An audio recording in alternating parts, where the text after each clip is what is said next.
Ladies and gentlemen, welcome to another edition of Let's Taste with the Intrepid Wino. My name is James Scaresbrook, and with me, as often, my little tasting buddy, Millie, the Staffy. I think it's been a little while since I've done a video tasting, so it's nice to kind of get back in front of the camera and look at some Australian wine that has been submitted to me in this case. From Topper's Mountain, I have done one video of tasting some Topper's Mountain wines they sent to me previously, some white wines they were. I was first introduced to Topper's Mountain wines at the Australian Alternative Varieties Wine Show late 2016. We are still in the throes of winter, so good opportunity to look at some red wines, and I'm very excited to look at some of the Topper's Mountain wines. I know Milky is pretty excited as well. So I'm interested to see, I think we've got two varieties and two vintages here. So let's, hold on, Milky, come on. Let's start with the Wild Ferment Tempranillo 2012. The Topper's Mountain wines are based in New England, which is a relatively new wine region. I think I may have mentioned on the last edition.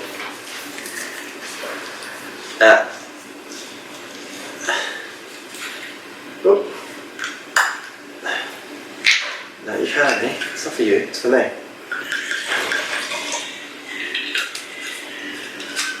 That would, if you can hear that, that would be my my boy Ollie, just fresh out of the bath, about to get dressed for his evening feed.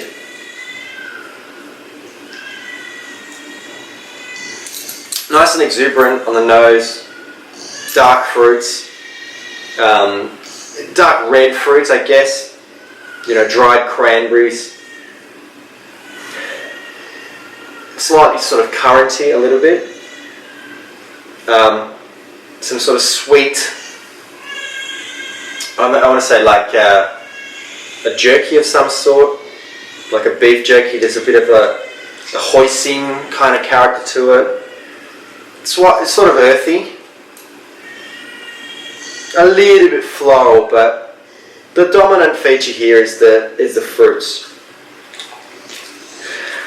with that kind of hoisin soy, sort of slight sweet umami kind of character. Let's taste.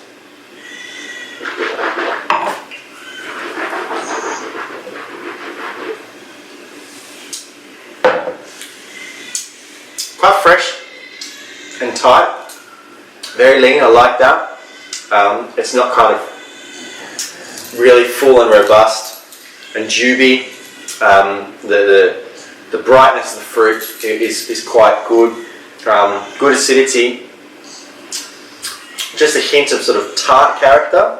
I don't know the recommended retail for this price, so it's sort of a little bit hard for me to say whether it is of quality based on its price point, or at least value anyway. But that's a nice wine. I like that. It's a different kind of Tempranillo for Australia. They can be on the light side, but they also can be a little bit fruit forward. That's got a nice kind of mid palate structure, and tannins are very light and bright. It's certainly not over extracted, and I'm not really seeing oak character in there. So it'd be interesting to know if that's a characteristic of the vintage. I guess I'll have to look at a different vintage of the Tempranillo to sort of be able to say whether that is specific to the 2012 vintage or not. But like this, there's certainly more going on here than I'm used to seeing with Australian Tempranillo. So pretty good. I would say really, really good use of the variety Tempranillo.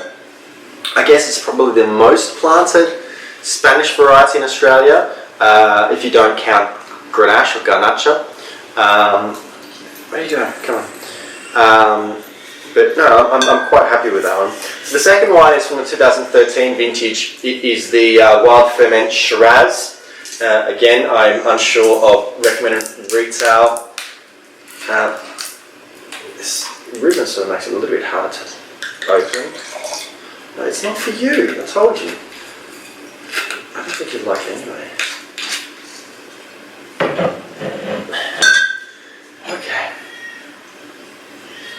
Fairly classic Shiraz colour.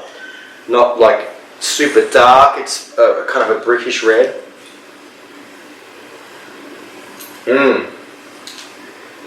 It has somewhat uncharacteristic Australian Shiraz profile. It certainly has quite exuberant fruit there. Not in that really dark fruit profile, in that black sort of juby, plummy, black currant. It's more, again, sort of red fruits here. Sort of stewed strawberries, almost.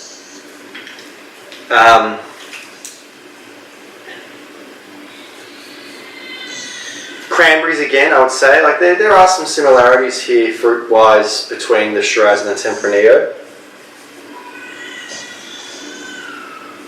But it's more kind of earthy here, in a really nice way, actually.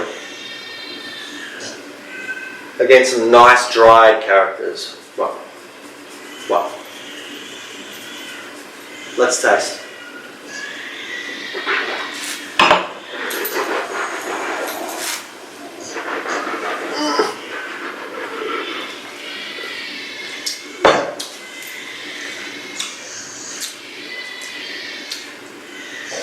Solid on the palate.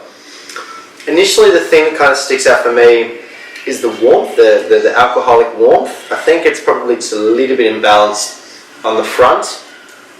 Again, I'd be interested to know if that's fairly reflective of the vintage, if it was a slightly more forward, generous vintage. And it doesn't quite have the carry-through that I was hoping for. It's again, it's solid. The fruit profile is consistent with the nose, and that's quite pleasant. But whilst the warmth does kind of fade as the wine passes across the palate, it does kind of put me off a little bit at first. I like the style. It's certainly not a very common style of Shiraz for Australia, so I'm quite interested in that element, but possibly at the moment it might kind of change a little bit over time. But for me, yeah, the alcohol is just sort of taking the edge off on the front. So for me, the Tempranillo is certainly the more balanced of the two wines, and this is kind of why, you know, I do bang on quite a lot about the merits of alternative or Mediterranean varieties. I do think that they are so much more suited to Australian climate, Australian soils, and I want to see more of them. I want to see people taking them more seriously and making wines that are a better reflection of the Australian climate and Australian culture as well. And I think that Tempranillo is a move in the right direction. And I commend the guys at Thomas Mountain for making a really solid Tempranillo. Again, as I said before, in both cases, I don't know the recommended retail price, so I can't necessarily say if I think it is of value, but for me, yeah, the Tempranillo was the winner of those two. Thank you very much to Thomas Mountain for very generously donating some bottles for me to taste. I'm very, very grateful, and really would appreciate if you are interested in having your wines reviewed here on Let's Taste with the Intrepid Wino. Do get in touch with me at my website, and I can provide you with details there. And thank you for watching this video, guys. If you did enjoy it, please hit that like button. Make sure you are subscribed to the Intrepid Wino YouTube channel to find out more videos and be up to date. If you enjoyed it, please share it and leave a comment below. I'd love to hear from you. What's been your standout Tempranillo example from Australia? That's probably my question for you in the comments below. Come and visit me at intrepidwino.com. There's lots of content there and ways for getting in touch with me. And of course, follow me on social media at Intrepid Wino on Instagram, Twitter, and Facebook. But guys, until next time, from Millie and I, cheers.